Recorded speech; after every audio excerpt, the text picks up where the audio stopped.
ফের চিতাবাঘের হানাতে আক্রান্ত হলো এক ব্যক্তি। মঙ্গলবার ঘটনাটি ঘটেছে আলিপুরদুয়ার জেলার জটেশ্বর ১ নম্বর অঞ্চলের দলগাঁও বস্তি কার্জিপাড়া এলাকায়।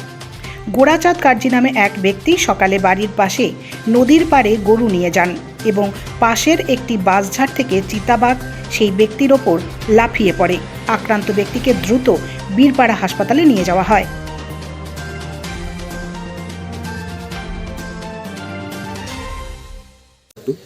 ও গরু নিয়ে গেছিলাম নদী কিনারে, বাঁধ ধারে ছিল নাকি কথা, ওই বাঁধ ধারে ধরছিল। কয়েকটি বাঘ ছিল? বাঘটা একটা চিতা বাঘ ছিল। আপনার উপর লাফিয়ে পড়েছিল? হ্যাঁ, তারপরে লোকজনকে ডাক দিয়েছি, তখন দৌড়ে গেছে। কোথায় কোথায় চোট লেগেছে? হাতে কামড়েছে, পায়ে লাগছে,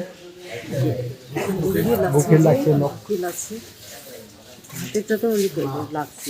কামড় দিয়েছে। কি নাম আপনার? গোড়াচাঁদ কার্জি।